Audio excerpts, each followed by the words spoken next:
然还惊喜地发现，父亲缓慢打开的箱子中装着的竟是一个体型巨大的机器人。但从父亲那一脸兴奋的表情不难看出，这显然并不是送给男孩的礼物，而是父亲买给自己的大玩具。Gravity One Downtown。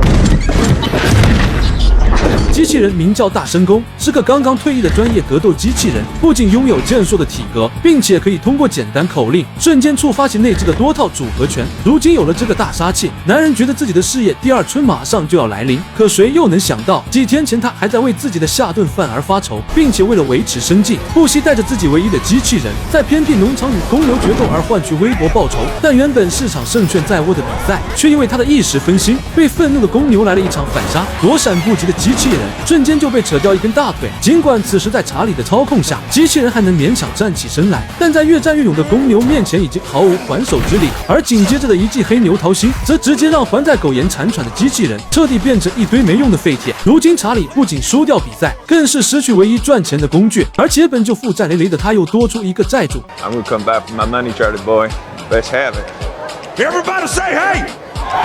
可此时的他都比脸都干净，根本无力支付赌金，因此赶紧逃离这里是他唯一的选择。怎料这时竟有两个陌生男人追了上来，但在曾经的拳击冠军查理面前，两人根本不是他的对手。本以为对方是来向他讨债，怎料却告诉他一个无比震惊的消息：原来10年未曾谋面的前女友意外去世，独自留下他们10岁的儿子。如今儿子的姨妈愿意收养对方，因此需要查理出面签署一份放弃抚养权的协议。与儿子本就没有感情基础的查理爽快答应，可就在签字前，却意外看到姨妈那满是珠宝黄金的双手，于是一个好主意顿时涌上心头。只要对方肯出10万美金，他将立马交出儿子的抚养权。财大气粗的一副爽快答应，但也提出了自己的交换条件，那就是先行支付5万美金，待夫妇2人旅游归来再支付剩余的部分，并且在这期间需由查理代为照看儿子。尽管极不情愿，但在超能力面前，他也只好勉强答应。如今暂时摆脱贫困的查理，立马预定了一台2手机器人，因为他要重操旧业，立即要在机器人格斗赛场找回自己的尊严。女友贝利虽然并不想查理继续这项运动，但面对对方小狗般祈求的眼神，他也只好无奈答应。很快，儿子马克思也被一副送上门来。从未谋面的父子2人第一次见面就吵了起来，因为马克思已经知道父亲仅用10万元就卖掉自己的抚养权，但查理却表示这是最好的选择，因为在台高筑的自己根本无力抚养对方，如今自己生活的希望也仅剩刚刚订购的机器人大神功。这是台刚退役不久的专业格斗机器人，曾经差点获得世界级大赛的冠军，如今来到查理的手上，他是要带领这个机器人打遍所有比赛，好赢取奖金还清自己的债务。而查理也就是在这时发现，从未接触过格斗机器人的儿子竟能熟练操控机器人挥拳出击，显然对方一定遗传了自己优秀的基因。有了新装备的查理急不可耐就带着儿子来到地下格斗场。此时的这里热闹非凡，对于平淡无味的真人格斗，人类早已没了兴趣，取而代之的则是血腥刺激的机器人格斗。信心满满的查理押上全部身家，要与这里最强大的对手来上一局，但儿子却认为稳妥起见，应该挑选一些小卡米进行比赛。显然查理根本不会听取一个外行人的意见，况且作为专业级格斗机器人的大神功，对付这些不入流之辈肯定轻松拿捏。可现实打脸来的总是如此之快，尽管上半场依靠凌厉身形，大神功暂时占领上风，可就在准备使出致命一击时，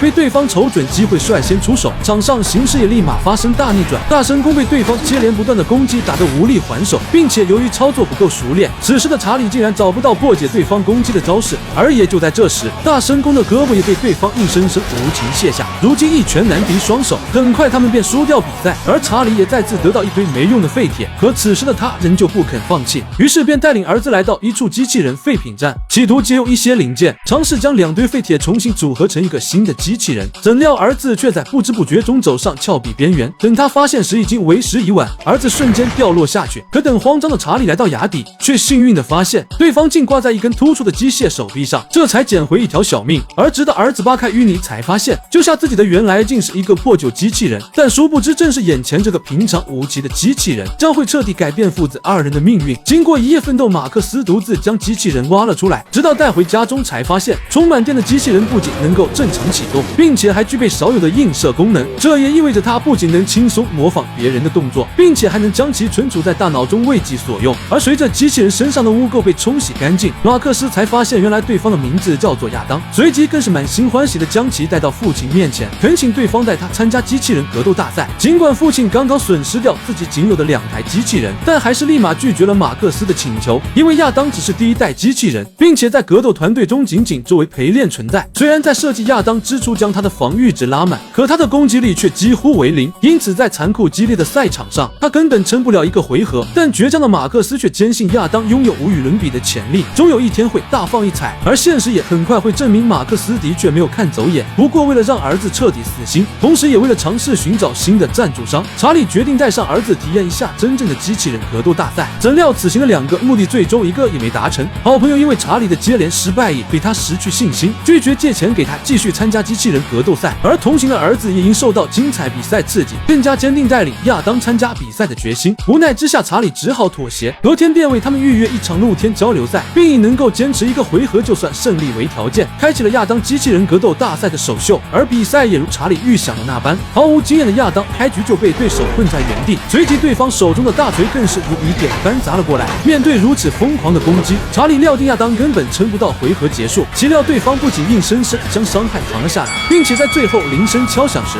仍屹立在赛场中央。这下亚当不仅赢下比赛，就连查理也对他开始刮目相看。此时不服气的对手更是要求再开一局，马克思欣然接受。此时的他也逐渐适应比赛的节奏，不仅能够轻松预判对方的招式，并且还主动发起了攻击，仅用1招罗汉双飞便直接结束掉比赛。亚当的首秀圆满结束，不仅赚取到高额的奖金，比赛全程更是被经纪人看到，随即便向他们发出参加地下拳赛的邀请。而为了迎接接下来的比赛，马克思更是熬夜将亚当进行了升级改造，不仅加装了大神功的声控系统，更是清空原有复杂老套的招式组合。而这一切都是为了让查理重新教亚当如何打拳，因为在昨天的比赛中，作为曾经的职业拳击手，查理预判了对手所有招式，因此一个在动作上能够完美匹配查理思路的机器人，一定能在赛场上所向披靡。而事实也证明，马克思的思路完全正确，依靠查理丰富的拳击经验，初出茅庐的亚当在其指挥下，不仅无往不胜赢下所有比赛的胜利，更是为父子俩赚取到丰厚的收益。亚当也从曾经的垃圾场废铁，变成街头巷尾都在议论的格斗明星，而这对曾经陌生的父子，也在一次次的比赛中变得愈加亲密，甚至于职业联赛也开始关注他们，并向其发出了邀请。父子2人欣然接受，但职业联赛不比街头挑战，对手不仅拥有强大的技术团队做支援，就连身上的机甲也是专业定制化合金。如今亚当也将作为唯一的平民选手，直面自参赛以来无一败绩的拳王宙斯。而在这之前，显然还有另外一个劲敌需要亚当解决掉，那就是拥有2个脑袋的无敌双子星。而正因多出1个脑袋，也使其在战斗中几乎没有视觉死角。双核系统的设计更是极大提高反应速度。弱小的亚当刚开局就遭到无情碾压，甚至被逼至角落无法脱身，只能无奈承受对方接连不断挥来的拳头。可就在这时，机敏的查理却看到对方弱点，那就是每次挥拳都有一个停顿动作，而这也正是亚当破局的关键所在。随着对方拳头再次挥来，亚当一个弯腰闪身，躲过攻击的同时也成功脱困。此时台下的查理也及时做出战术调整，以近身肉搏的方式破解对方长拳优势，并且瞅准时机开始向对手发动猛烈攻击。此时赛场局势完全发生逆转，对手不仅被打得连连后退，就连引以为傲的双核系统此时也开始崩溃。身形巨大的双子星最终在亚当的一记左勾拳中彻底倒地不起。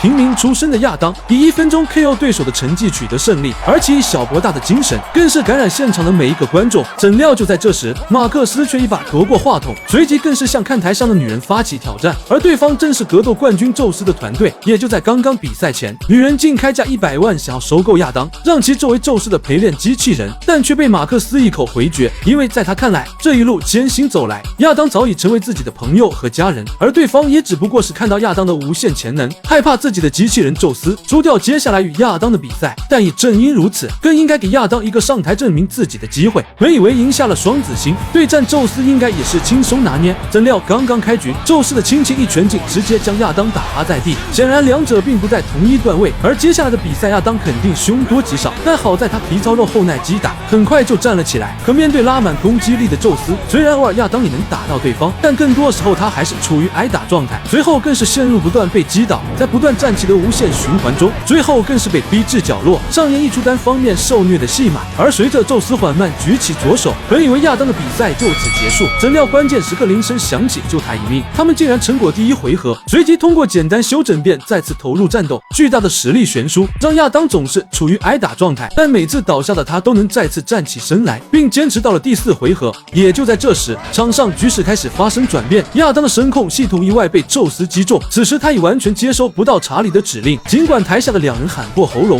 但台上的亚当始终无动于衷。不过好在结束铃声即时响起，再次救他一命。如今没了声控系统，他们已经不能继续比赛，但马克思却突然想起亚当自带的映射功能，于是便恳求查理亲自上场示范，在赛场边缘指挥亚当作战。查理本想拒绝，但看着儿子期盼的眼神和坚持到现在的亚当，他也只好答应下来。I know you can't hear me, but you can see me. So watch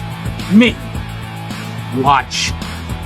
me. 如今已经到了决赛局，虽然没了声控系统，但在映射功能加持下，亚当的反应此时也更加快速。查理在场边对着空气挥舞拳头，而亚当则直接将拳头砸向宙斯。尽管此时宙斯再次占据上风，可他却尽显疲态。原来由于长久运行他的系统已到过载边缘，但查理却没有趁机发动反攻，而是开始挑衅对方。因为作为专业拳击手，他深知此时还未到出手时机。一群只会操作手柄的宅男肯定不懂这些。宙斯团队被成功激怒，随即便开始发动更加猛烈的攻击。也就在此时，宙斯的双拳开始慢了下来，他的动力系统显然已经过载，而这也说明真正的反击时刻已经来临。